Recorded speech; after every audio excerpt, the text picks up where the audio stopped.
I had planned on running. It's an awful thing to say. I think I would have been the best president, but it was the right thing, not just for my family, for me.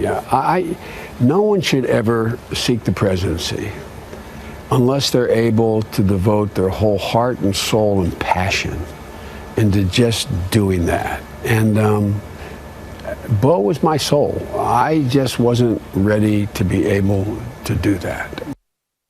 Well, we are ready to talk about all this and talk with you as well, as during the next hour, we will be taking your calls at 1-877-Newsmax. That's 1-877-639-7629. Your comments and questions coming up. Tell you what, let's move along and talk more about this story and other items of political intrigue by welcoming in political commentator Michael Reagan. He is Skyping in from Southern California tonight. Of course, Michael is the author of the new bestseller, Lessons My Father Taught Me: The Strength, Integrity, and Faith of Ronald Reagan. As always, you can find and follow Michael on Twitter at Reagan World. Michael, it's great to have you here tonight on Newsmax Prime. You know, this talk about Biden has suddenly caught fire again. Our good friend Dick Morris, the Newsmax TV political consultant, was on the hard line just a couple of hours ago. He says he likewise sees a path for Joe Biden to get in the race. Let's watch and listen. It's very possible, I think, that 300 or 400 of the superdelegates might get together and say, hey, look, we are not going to vote for Hillary. We're going to vote for Biden because we think he's the only one that can win. And it's easy to see how that could happen. And that would force it to a second ballot where all pledges are off and you can vote for whoever you want, elected or superdelegates. And it's easy to see the convention stampeding for Biden. Well, Michael, let's freely acknowledge at the outset you and I have more experience in Republican politics, but when it comes to the other side of the aisle, do you see a path for Vice President Biden to get the Democrats' presidential nomination? Boy, if you rolled tape on this show, you would find out that about a year ago, I told you that the Republicans better wish or not wish that Hillary is indicted, because if she is indicted, Joe Biden will jump in and Joe Biden will be the next president of the United States of America. And that still holds true. If she's indicted, he will find a way to get in, and he will find a coronation at the Democrat convention. And I will tell you here and now, he will be the next president of the United States, because that will have a place where Republicans can go and hide from Donald Trump. But still, it's Joe Biden after all. Tell you what, Michael, let's go to the phones at 1-877-Newsmax. Ladies first, as we go to Garden City, New York, for Marcia. Hello, Marcia. Hi, JD. Good evening. And to Michael. Michael, first of all, I want to say to you, your father to me was the last great president we had. And to JD, quick question for you. Yes, ma'am. If Trump asked you to be vice president, would you take it? Well, I would talk it over with my bride. I would talk it over with my employer. But if your country comes calling and I was asked to run on the ticket with Mr. Trump, I would not hesitate a nanosecond.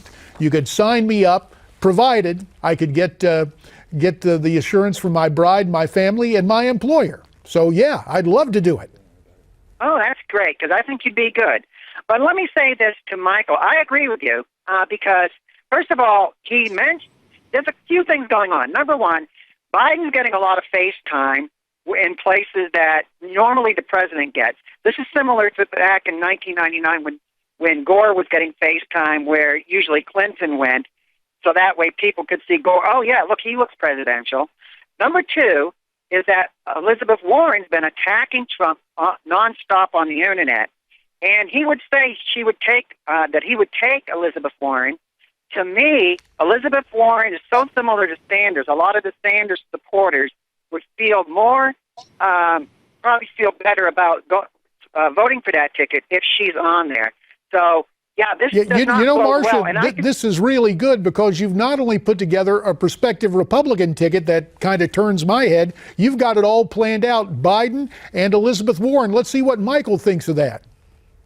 You know, nobody ever votes for the vice president of the United States. They vote for the president of the United States, the top of the ticket, not the bottom of the ticket, if you will. And all I'm saying is the fact that Joe Biden is a place where Republicans can go hide if they want to hide from Donald Trump.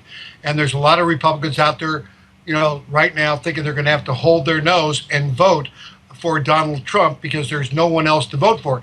And no matter what you say about Biden, no matter what we know about Biden, Biden is very likable and very relatable to a major portion of America. And most people, when they vote for someone they like and they relate to. And Joe Biden's got all those things going for him if he jumps into the race. So you better hope that Comey does not indict Hillary Clinton, because right now it's still winnable for Republicans. But if she's out and he's in, bets are off. Well, Hillary's very much in the race right now, and she's got quite a race on her hands. Bernie Sanders is burning things up. Next week, it's your home state of California, and Sanders says he is headed to the convention in July, regardless of what happens in the California primary. Let's watch and listen. We're going to go marching in to the Democratic convention with incredible momentum.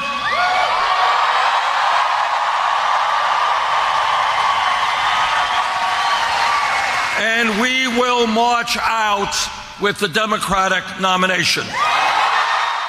Well, he has caught fire on the campaign trail, and Doug Schoen, the Democrat pollster who used to advise the Clintons, says that Hillary is in deep trouble if Bernie wins California next week. What are you hearing on the ground there in L.A., Michael? He may win in California next week. That is a fact. There's a lot of Republicans hoping that he wins in California next week to put Hillary even more back on her heels. But unfortunately, or fortunately for Hillary, the fact is you have New Jersey and enough delegates in the state of California. Unless the superdelegates bolt like they did in 2008, she has enough delegates to win the nomination on the first ballot in their convention coming up this summer. Well, let's go to America's Heartland as another call comes in at 1-877-NEWSMAX. From Topeka, Kansas, Faye is on the line. Faye, welcome to Newsmax Prime. Thank you, JD. How are you today? Doing fine. Appreciate your call. Got a question or a comment for Michael Reagan? Does he really think that